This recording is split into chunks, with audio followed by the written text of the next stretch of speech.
Bonjour, nous sommes en 2021. Nous sommes dans le site de l'Institut Docteur Angélique et dans une série de vidéos consacrées aux commentaires du livre des Proverbes. Et j'en suis rendu à un proverbe qui, d'un premier abord, a d'abord un sens politique, mais je voudrais montrer qu'il a aussi un sens théologal. Le proverbe 14-28. Peuple nombreux, gloire du roi. Baisse de la population, ruine du prince. Oui, d'abord un sens politique, un sens tout simplement humain, comme on le voit au sens littéral et comme le peuple hébreu a pu le vivre. C'est vrai que lorsque la population est peu nombreuse et Israël est un tout petit peuple, dans un tout petit terrain, situé entre deux mastodontes que sont au sud l'Égypte, au nord Babylone, des peuples capables de le prendre en étau, de le conquérir, comme d'ailleurs ça arrivera effectivement à l'époque de Nabuchodonosor et de l'empereur, du pharaon Néchao.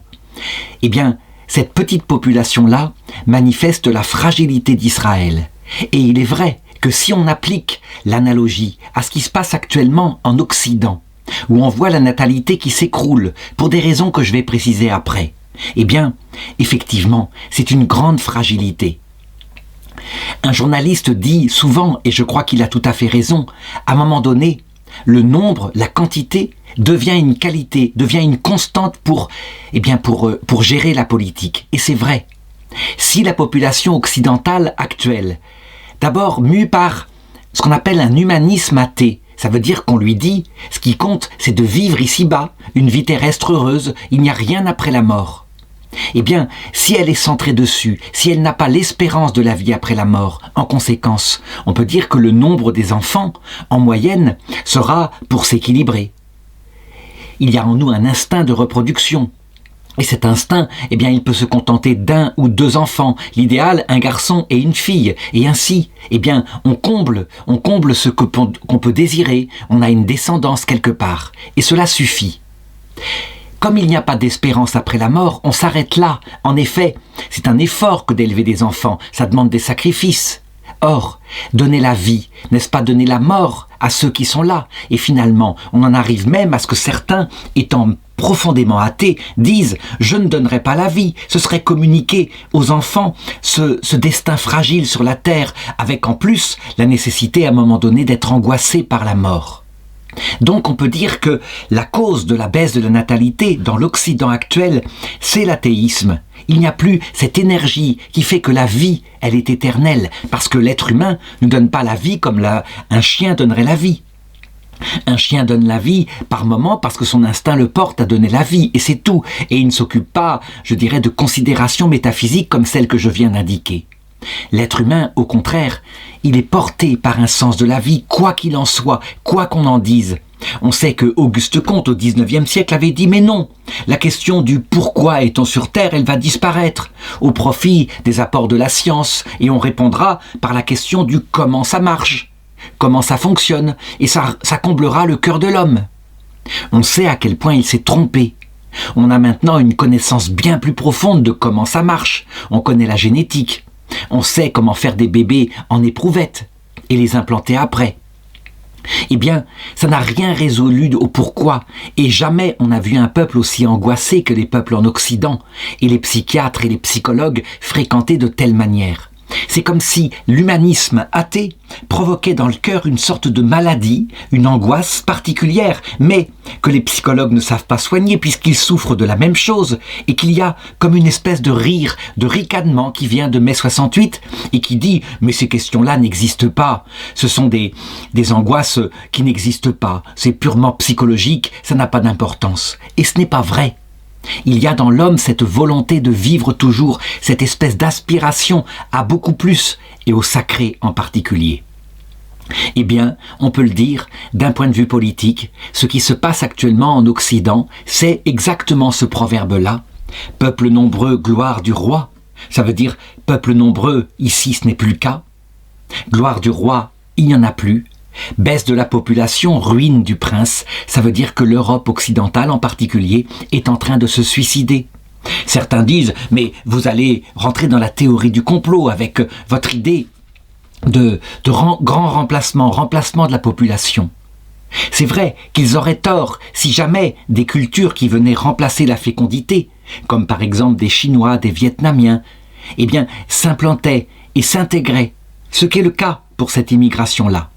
Mais il y a une forme d'immigration qui, évidemment, a d'autres valeurs, des valeurs tout à fait opposées et qui se désintègrent. Ça veut dire qui, loin de s'intégrer, au contraire, entre de plus en plus, au fur et à mesure qu'elle habite ici, en conflit avec les valeurs occidentales. Et comment pourrait-il en être autrement ? Les valeurs occidentales sont des valeurs devenues folles, où on ne pense qu'au plaisir immédiat. Et puis, les valeurs qui viennent de l'Orient musulman, ce sont des valeurs de respect du Père, de respect de Dieu, et puis de conquête d'une civilisation devenue, je dirais, décadente.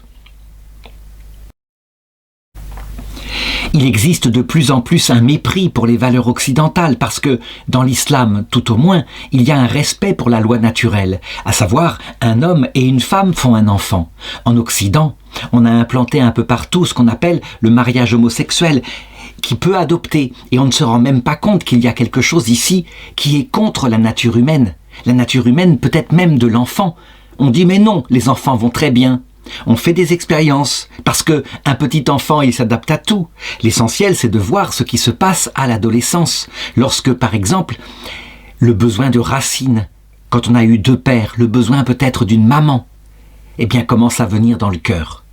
Bref, on le voit, d'un point de vue politique, il y a des expériences qui, à mon avis, plus tard, lorsqu'on regardera cette histoire de l'Occident, dira « Mais comment a-t-on pu en arriver là ?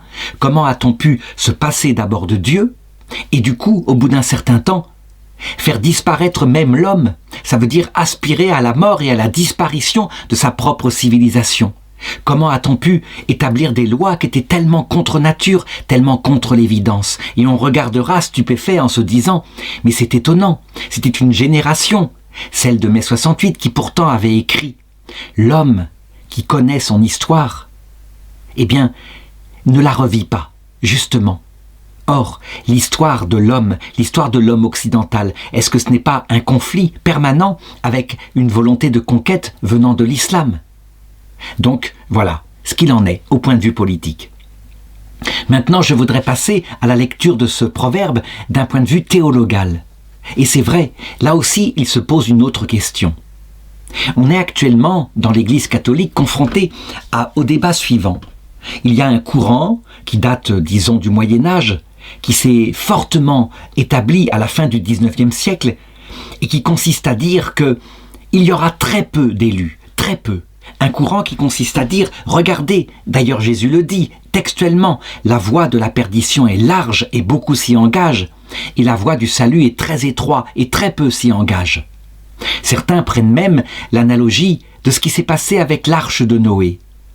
L'arche de Noé, symbole de l'Église, on voit, il n'y a eu que 6 personnes ou 8 personnes sauvées, tandis que le peuple entier, tout le reste, qui était là et qui avait refusé de croire, eh bien, est mort dans le déluge, ce qui symbolise, à leurs yeux, la damnation éternelle. Ça veut dire des gens qui éternellement seront séparés de Dieu, et c'est comme ça, par décision de Dieu, parce qu'ils étaient pécheurs.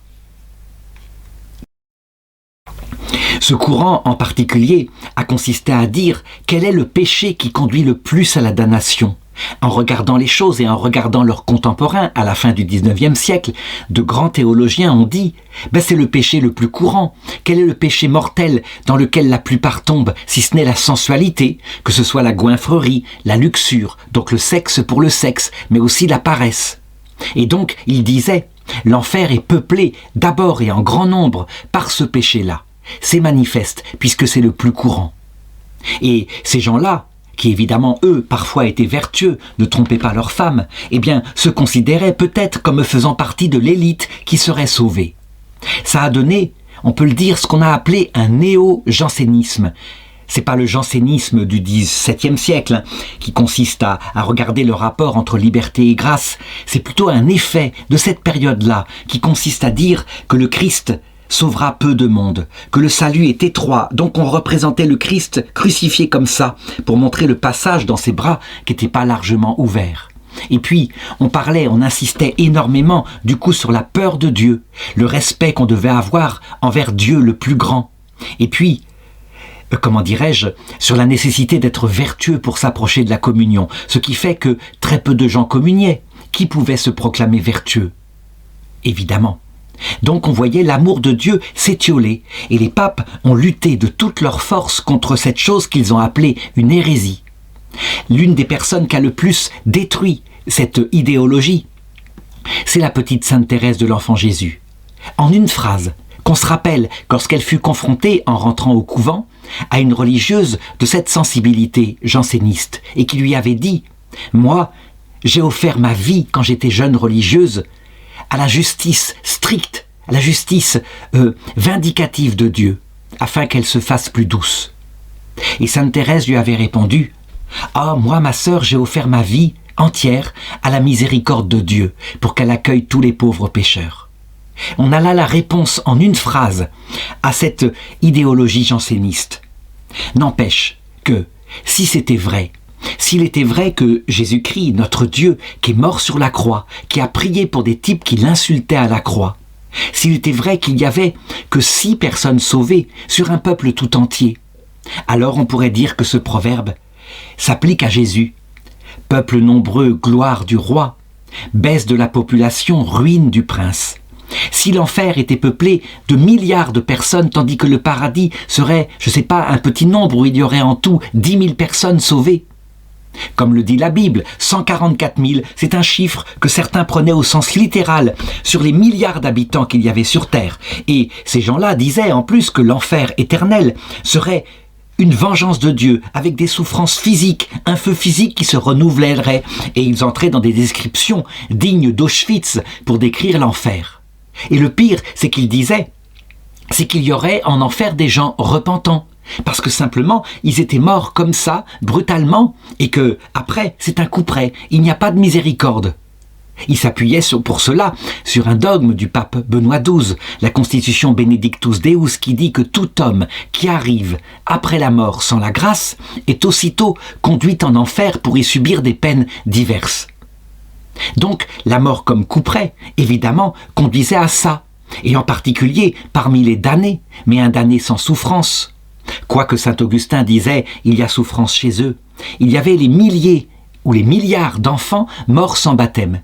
Et donc, parce qu'ils étaient morts dans le ventre de la mère, qu'ils n'avaient pas été touchés par l'eau du baptême, eh bien, ils étaient conduits aussitôt dans les limbes éternelles, saint Augustin disant, c'est un cœur humain, donc ils espéraient, ils assoiffaient de Dieu, ils ne sont pas des petits animaux, tandis que saint Thomas d'Aquin disait, mais non, ils n'ont pas péché, donc ils ne souffriront pas, même s'il ne faut pas prier pour eux, ils sont damnés, ils sont morts sans le baptême.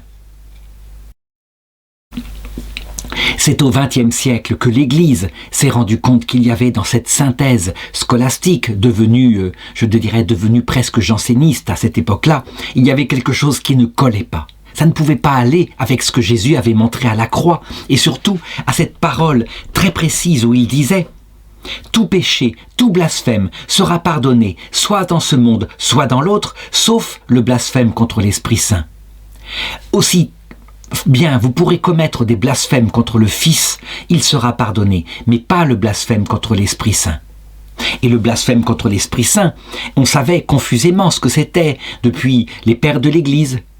On appelait péché contre le Père tous nos péchés graves, mortels, mais de faiblesse, entraînés par nos pulsions qu'on ne contrôlait pas, comme par exemple se mettre en colère, plus fort que soi, parce on s'était habitué à la colère, et après le regretter profondément, mais c'était trop tard, la colère était arrivée.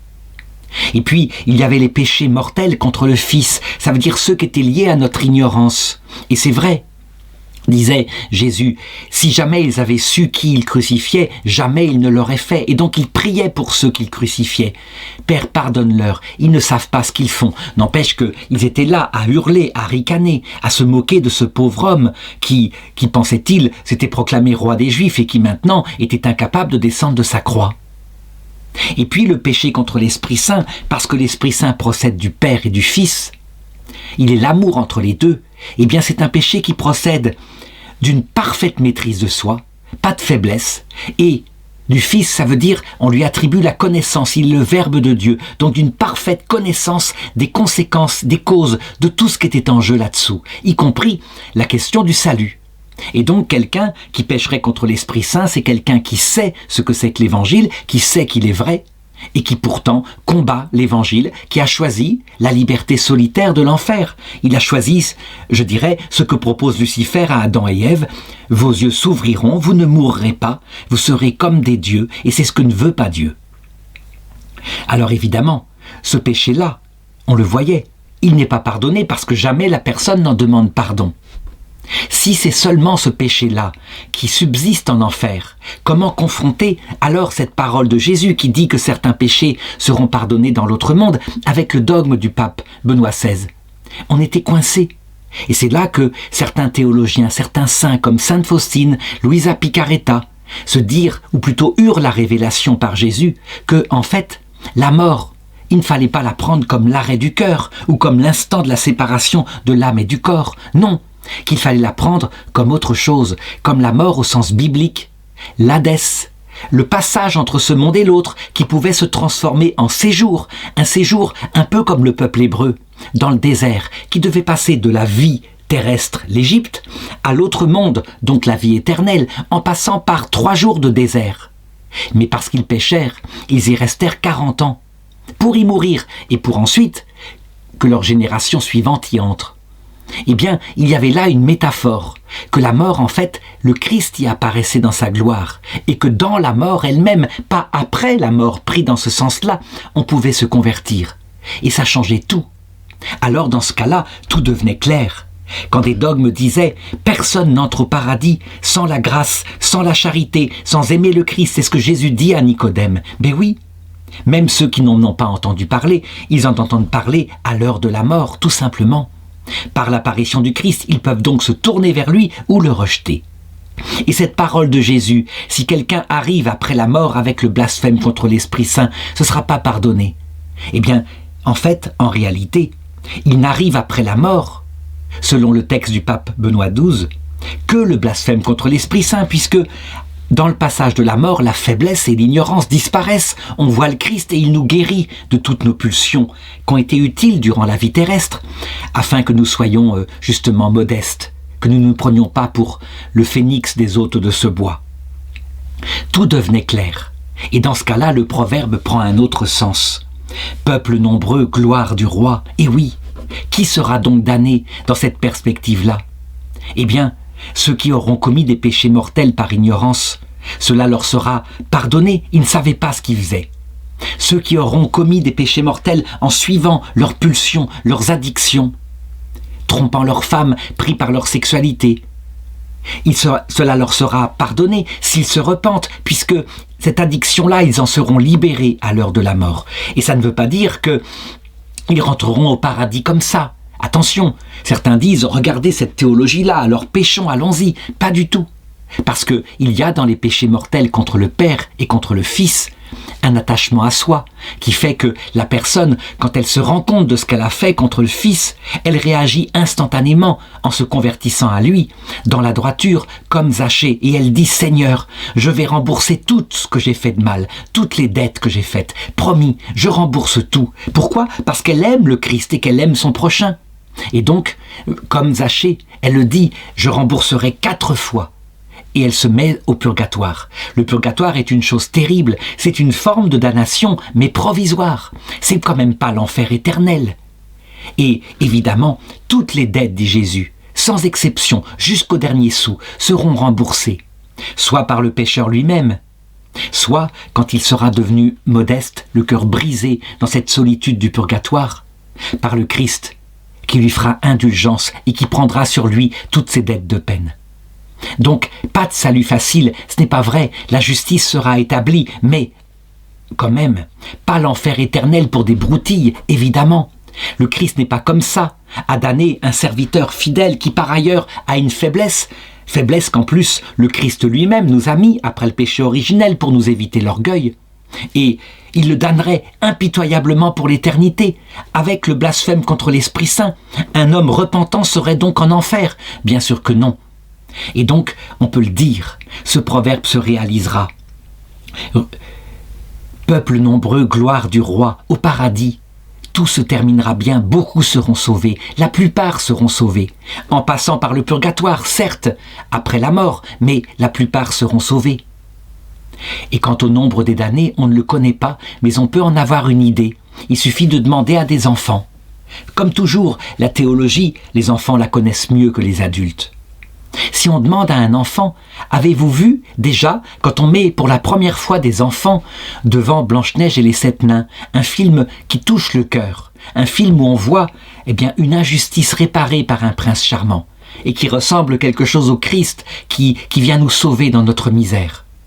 Avez-vous vu déjà des enfants qui ricanaient, qui ne regardaient pas, qui trouvaient ça ridicule? Ils répondront oui, il y en a, mais c'est rare, c'est très rare. La plupart, même les enfants pas sages, ils sont émus par ce film-là. Je crois que ça manifeste. Il y aura des gens qui mépriseront l'amour du Christ, c'est vrai, qui mépriseront son immense humilité, qui passeront outre toutes les expériences qu'il leur fera faire pour comprendre ce que c'est que la solitude de l'enfer, et ils seront damnés. Mais la plupart d'entre nous, évidemment, qui crânons ainsi en nous disant et en disant à la face du monde « je suis très heureux dans mon péché », on n'appelle pas ça d'ailleurs péché, on dit « je vis ma vie librement ». En réalité, nous sommes pris par l'angoisse le soir et la parole de Dieu remonte dans le cœur. Et le jour où, confrontés au Christ seul, nous serons face au péché que nous avons fait, la plupart se repentiront, évidemment.